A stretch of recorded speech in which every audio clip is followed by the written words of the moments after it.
Hello, I'm Dave Koji, and welcome to the Pickleball Lounge, episode 14. The Pickleball Lounge is where I speak to influential members of the pickleball community about their involvement and experience on and off the pickleball court.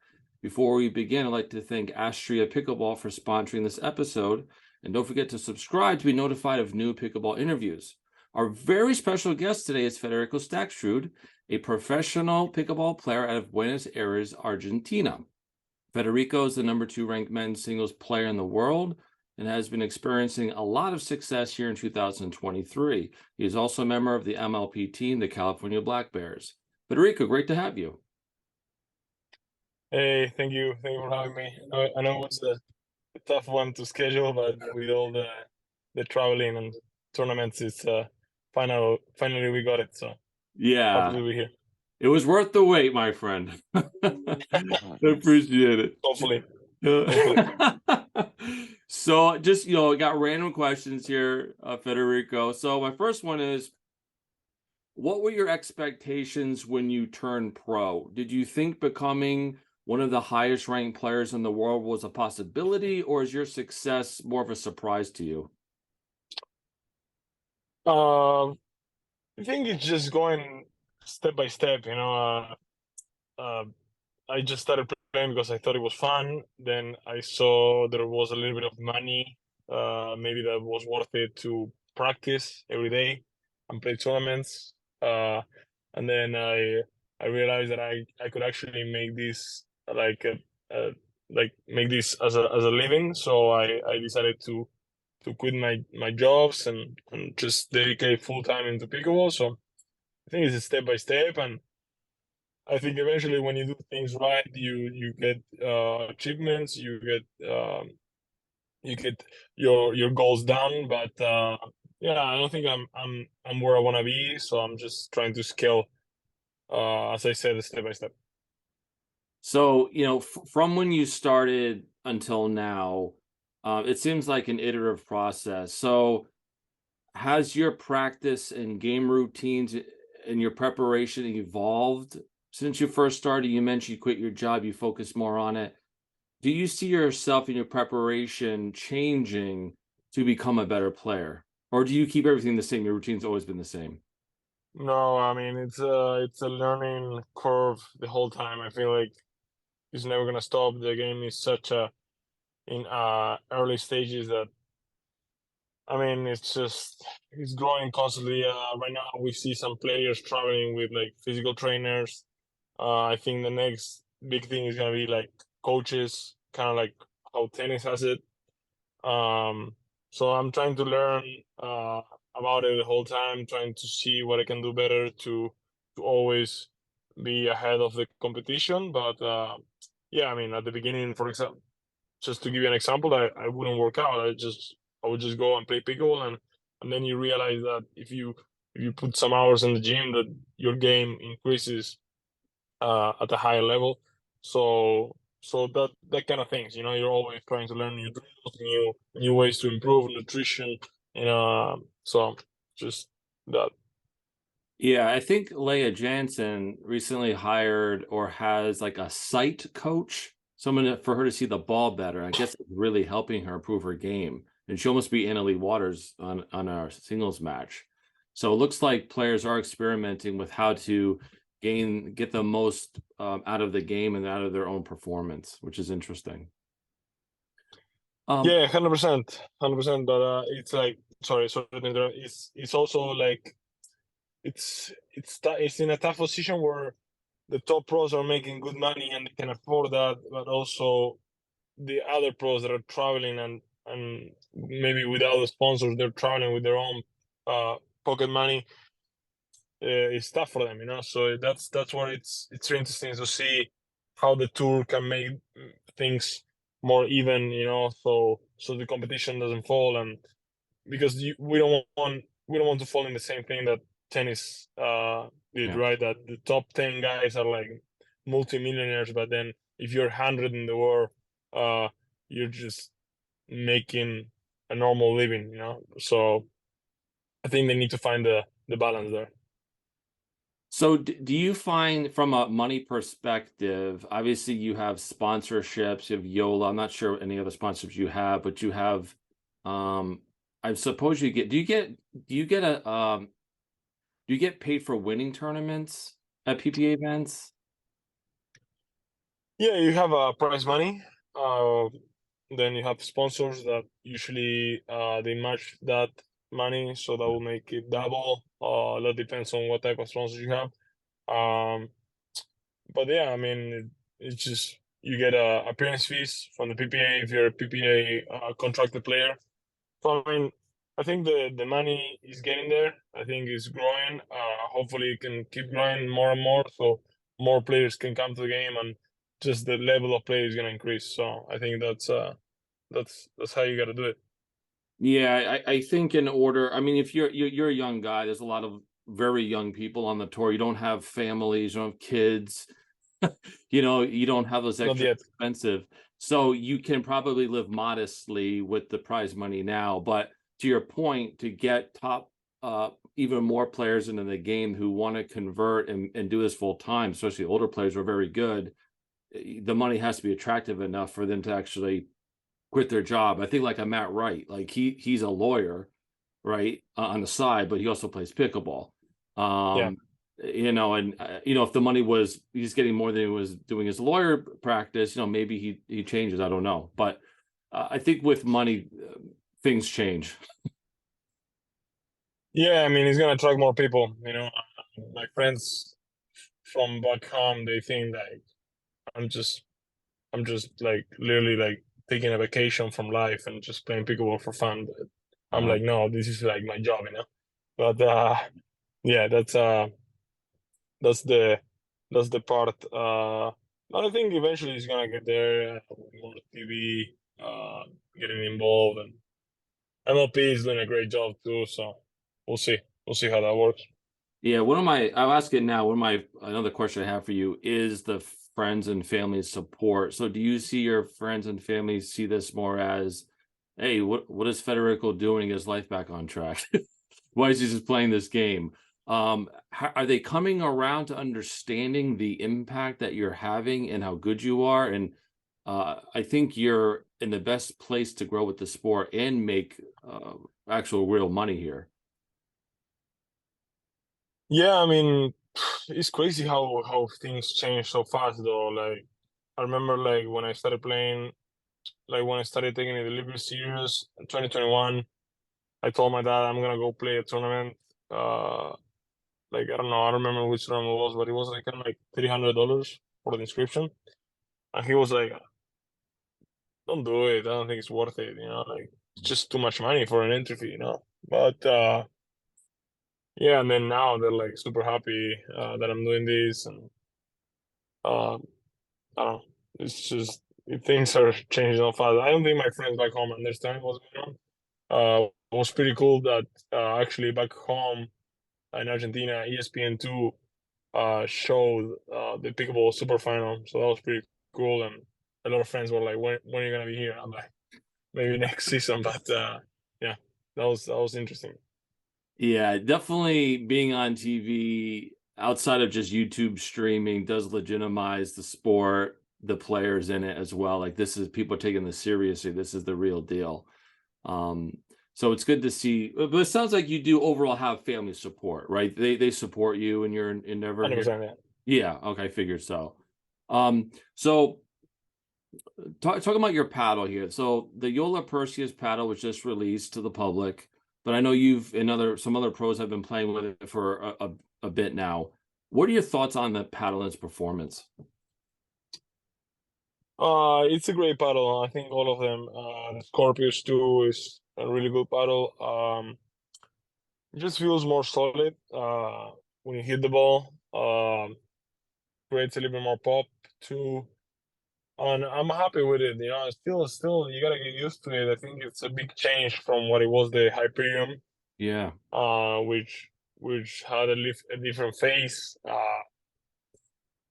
So shots changed a little bit, but yeah, still trying to get used to it. But I'm really happy with the changes that were made, and my doubles game for sure improved a lot with this new paddle. and it's great. I'm still trying to figure out if I should use a 14 millimeter, if I maybe try the Scorpius. I'm not really attached with any of the paddles because I don't have a signature one, so I can always try around all the Yola paddles. So yeah, I've been trying the Scorpius and I like it too. So I don't know if I'm gonna be using that one the rest of the season, but probably I'll be using a 14 millimeter for sure. Yeah, that's one of my questions. When are we going to see a Federico Staksrud signature paddle for Yola? I don't know. Whenever they want. So I'm not gonna. I'm not gonna. I'm not gonna. I'm not gonna say no. So So do you have to adhere to the new paddles and use what they send you? Let's say that you love the Hyperion, you didn't want to change it. Do you have to change in order to promote the brand, and you have to get used to a brand new paddle? oh no, not really. Oh, They didn't put any pressure on me. I just knew that it was gonna be better for me. The mm, Perseus, just better technology, newer technology. So I wanted to change it, but I think there's some places that still use the Hyperion. I think Simone still uses her Hyperion, so yeah. that's one example. But no, they don't put any pressure. I mean, the Yola people are really nice. I think one of the nicest companies, really professional, and they make us feel really good the whole time. And yeah, they never put pressure on me. But Okay. You know, speaking of sponsors, there's a lot of top pros that are sponsored by Yola. There's other obviously paddle manufacturers that are sponsoring other players as well. You mentioned that not every pro has a sponsorship. Why is that? Why are some, we'll call them top pros, not sponsored? Is it their choice, or do you think they're not getting approached? top pros, I would say they are waiting on a better deal. I would say Oh, okay. I don't think there's any reason why a top pro wouldn't have a contract with the company. I would say like I don't know. Let's say Federico? you lost me. You lost me Oh, for a I'm, second. I'm I'm back with you. I'm back with you. Okay. Um, Oh, there you go. am I back? Yeah, Okay. you're back. Uh, give me 1 second. I think I have to. Sorry.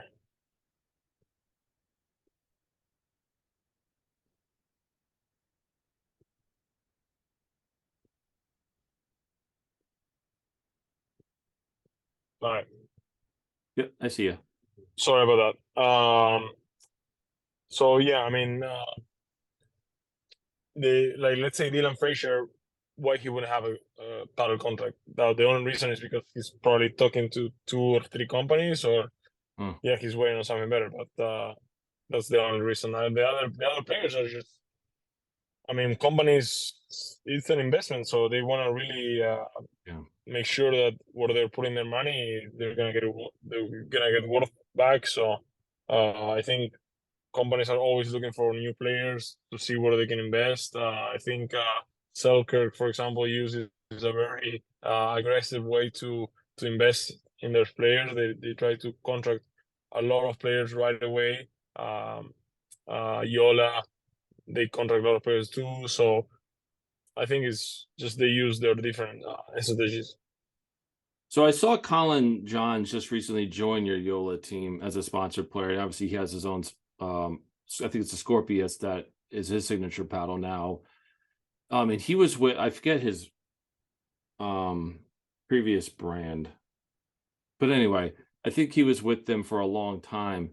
Are you guys locked into long-term contracts, or is it month to month, or is it unique to the player?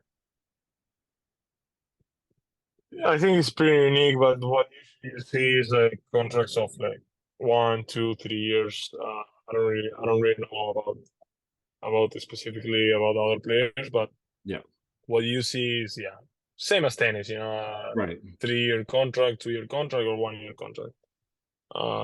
There's probably 6 month contracts too, but I don't think a company will sponsor someone uh for like 1 month. Right, as like a trial period. Yeah, I guess if you're asking a player to join your company, they've solidified themselves as a worthy investment for your business. So you want to invest long term in that person. Exactly. Yeah. Um, yeah. So as paddles get better, faster, do you have any concern for your safety, especially like your face and your eyes? Is there any concern for you there? Yeah. I mean, it's that's a tough question. The game is evolving at all times, and it's gonna get faster. It's gonna get more powerful for sure.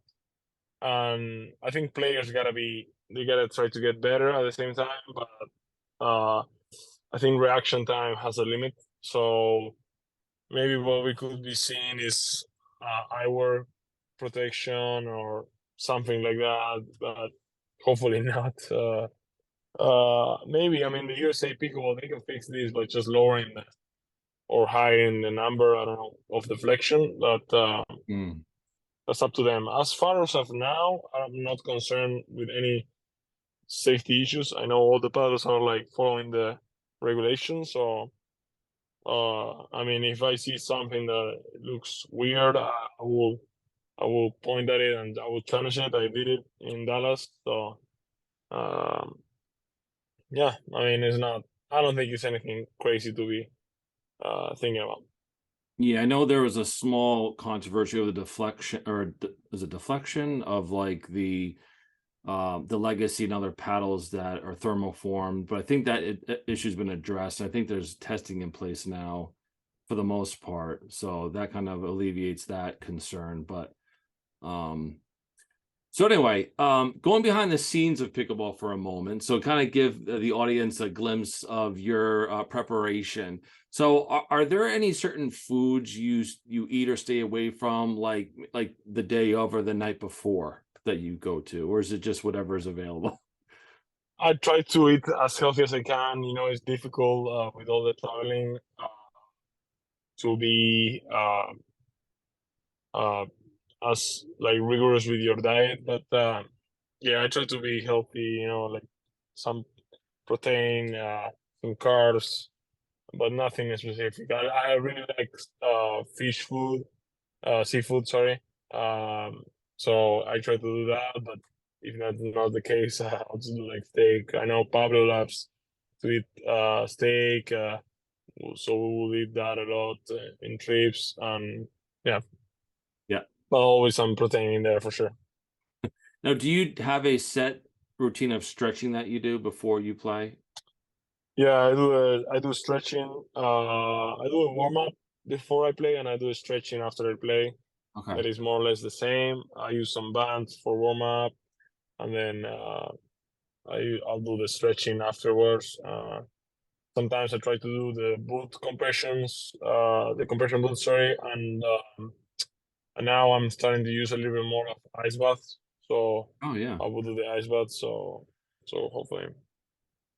And we talked about this briefly before, but do you have a coach at all right now that you consult with, or do you consult with like other players like Pablo or anyone else? Say that again, sorry. So do you have anyone consulting you as far as coaching you or Yeah. advising you? You do. No, yeah, I mean it's Pablo. Pablo. Usually he'll give me some tips. If I'm playing singles, if we're playing doubles, we will coach each other. But yeah, as far as that, that's it. And I think that's, as I said before, I think that's gonna be the next new thing. I think it's gonna be coaches. We're gonna see coaches in probably in 2024.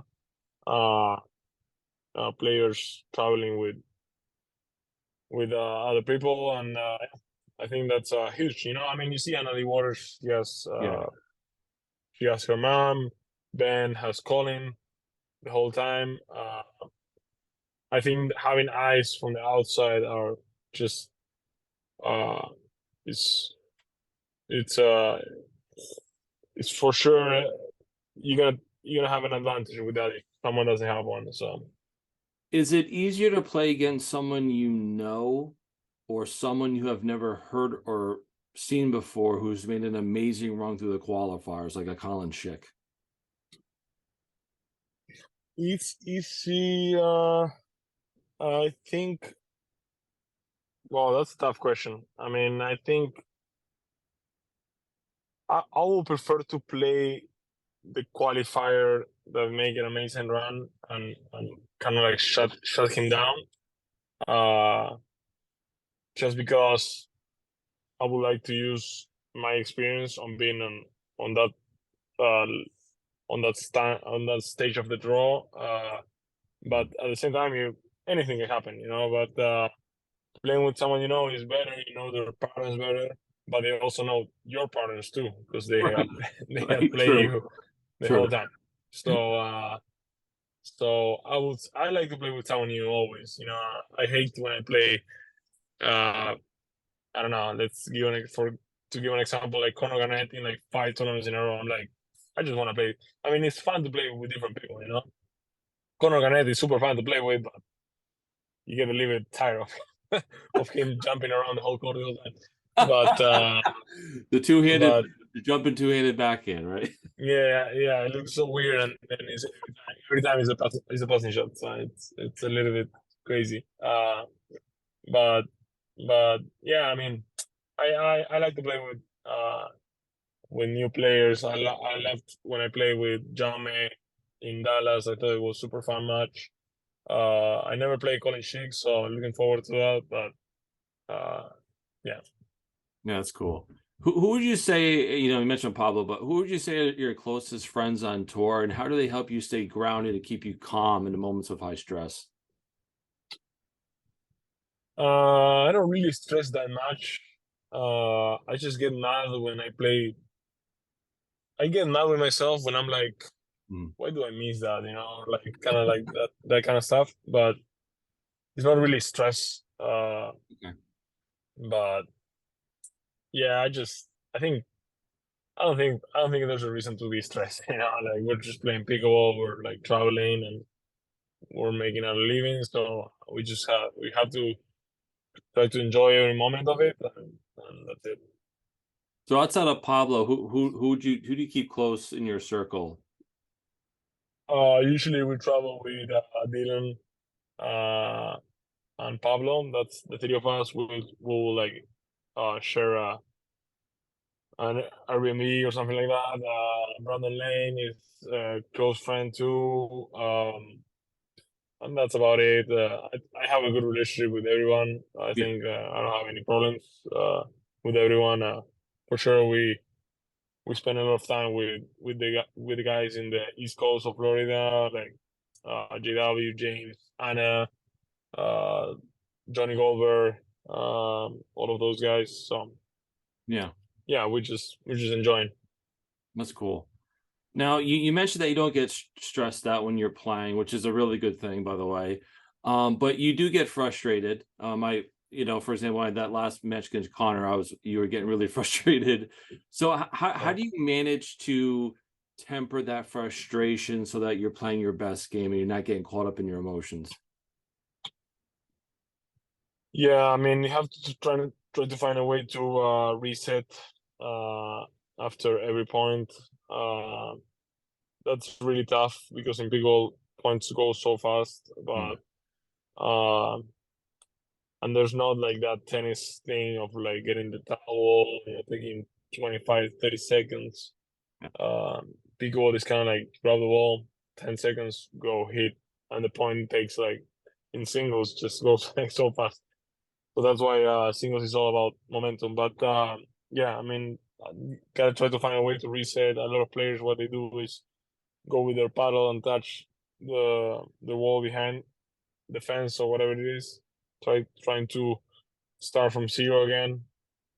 So I think that's important, especially in singles, to like take every point as a different one and start a new one. You know, like no, don't take that frustration to the next point. So. Does the cameras in the crowd, does that add any pressure on you, or has it ever added any pressure on you to start, or even now, or did you just tune it out? No, to be honest with you, I really like playing in center court. I feel like it's kind of like people are watching, so they want to watch good playing, good level of playing. So I'm like, I can't let them down, like I gotta play good. So that motivates me a little bit to to get my stuff together, and than if I'm playing like in court 40 and there's no one, and Right. I'm like, okay, what am I doing here? But yeah.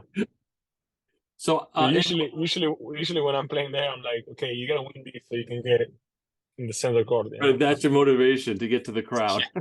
Exactly, yeah.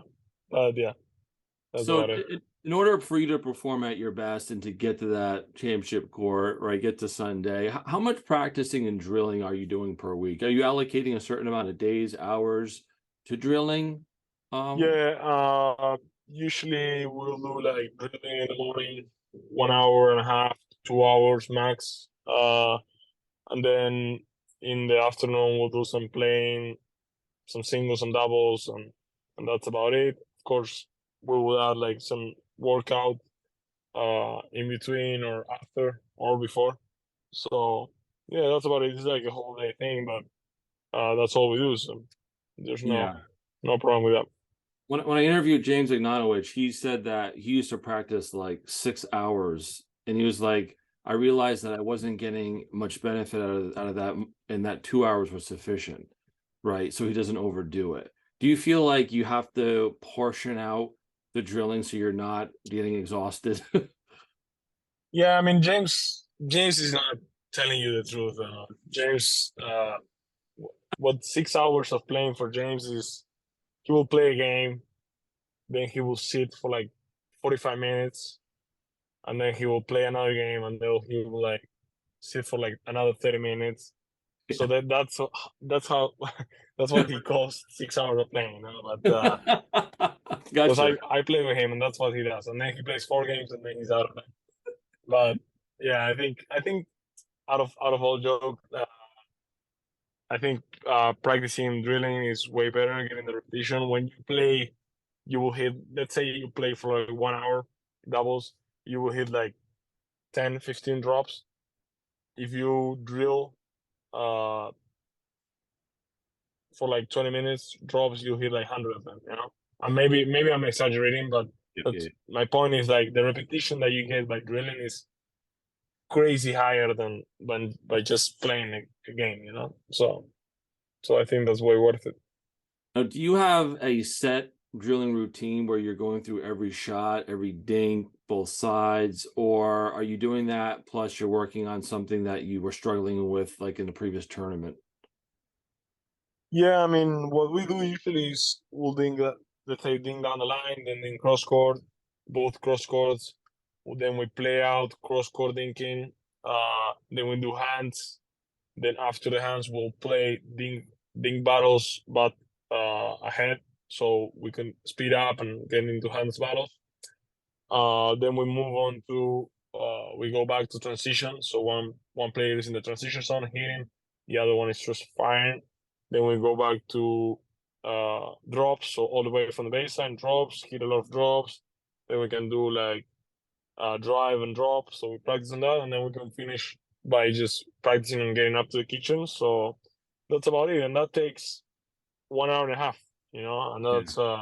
that's a for me it's a perfect practice, and we don't need anything else. Yeah. No, it's interesting too. You mentioned earlier about introducing weight training to get strength a little bit more bulk on yourself to have more power in your swings. Do you feel like that's been helping you a lot getting in the weight room? Yeah.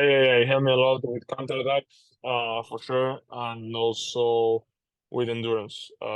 That's two really important things of the game, I think. But yeah, for sure, it did help. The weight room helped for Pico, for 100%. So what would you say if you have to kind of, I'm going to test your memory on this one. What was your best pickleball memory that really something that really stands out that you think this was an amazing point or win or whatever it might be? No, my first like best experience, I'd say, it's always back to 2022 in May when I won the Atlanta Open. in singles, just because I didn't expect to do anything in that tournament. I just went in there and ended up winning. So I think those are the best memories when you don't expect anything for yourself and you just have fun and then good things happen. So that was a good memory. And then the second one was getting into the final of the MLP. I think when you have a good team and things go well, it's just an amazing environment. So that was a great experience as well. But how has, since you became pro and you're traveling, how has pickleball influenced your life?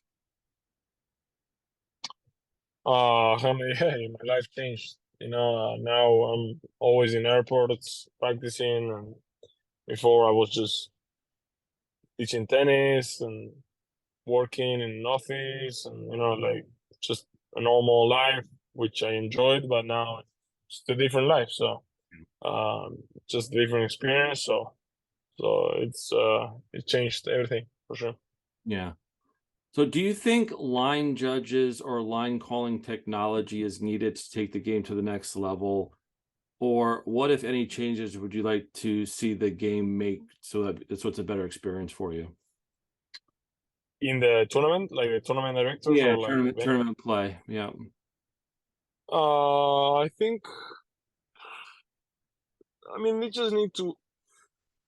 The biggest thing is, for me, there's two things. The courts. Sometimes we'll go to venues where they're just not ready for pickleball.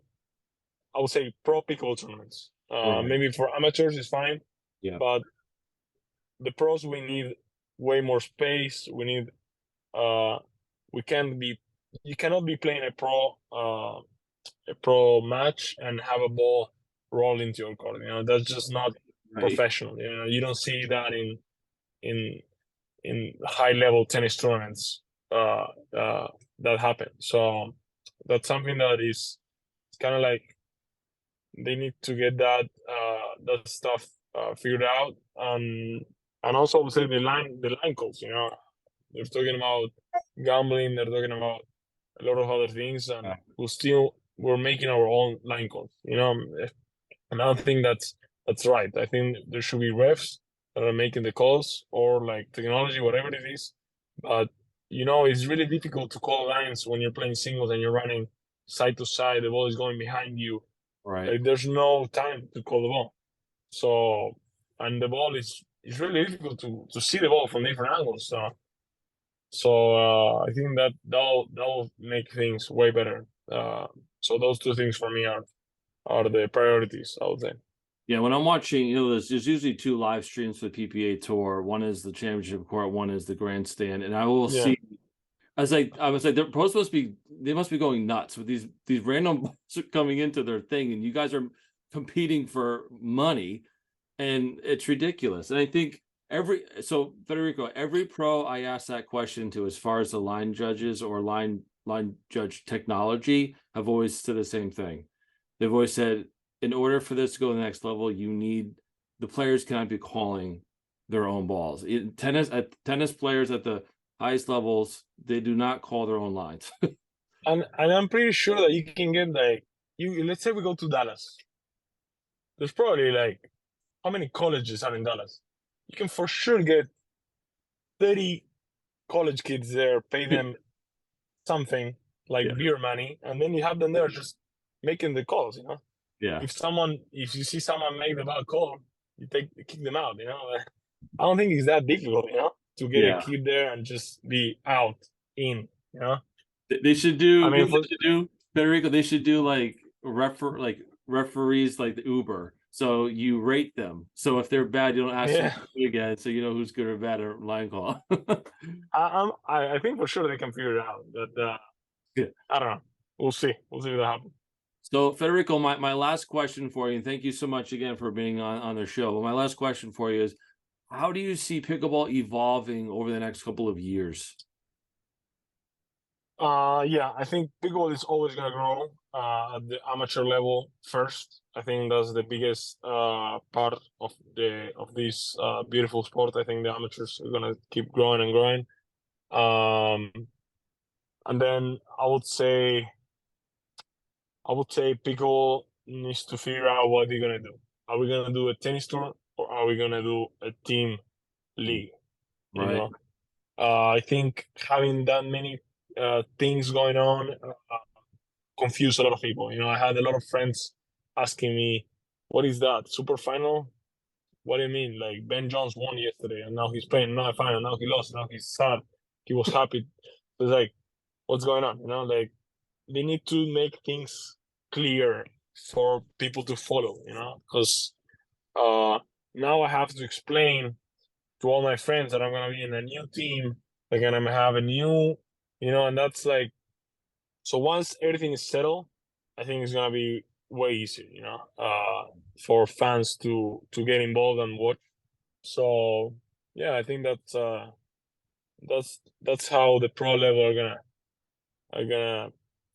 the pro level views are gonna increase, you know, and that's what we need for the sport to increase at the pro level. At the amateur level, that's not stopping. I think the game is easy to learn, it's fun, it's just so easy, you know. So that's never gonna stop. So just a follow-up question on that. So would you like to see like a merger or one overarching pickleball association, not an MOP, not a PPA, not an APP, one merged consolidated? Is that what you would prefer? No, I mean, maybe I I said a mistake, but I think we can have the league and the team league. It just needs to be a little more clear of Okay. what is going on, you know. Gotcha. Because in tennis you have the Davis Cup and you have the ranking system and ATP, and everybody understands perfectly, Right. you know. Right. But yeah, just have 6 events, you know, and I don't know, it's a regular season, then it's a playoffs, whatever it is, and then the stand, then you have the league that has the tour, and you can see the ranking system. It updates every week, Right. so people can follow, you know. So yeah, that's. Okay. I think we're gonna get there. I think the game is always evolving, so I think I'm excited. I'm excited to be part of it. Yeah. Well, Federico, I can't thank you enough. I know we took a little time coordinating, but I'm glad we were able to get our schedules aligned. And thank you so much. And I wish you the best of luck. Hey, thank you so much. Maybe next time we can see at the stats and the videos that you were telling me. Yeah. Thanks a lot, Federico. Take care. Thank you. Bye bye.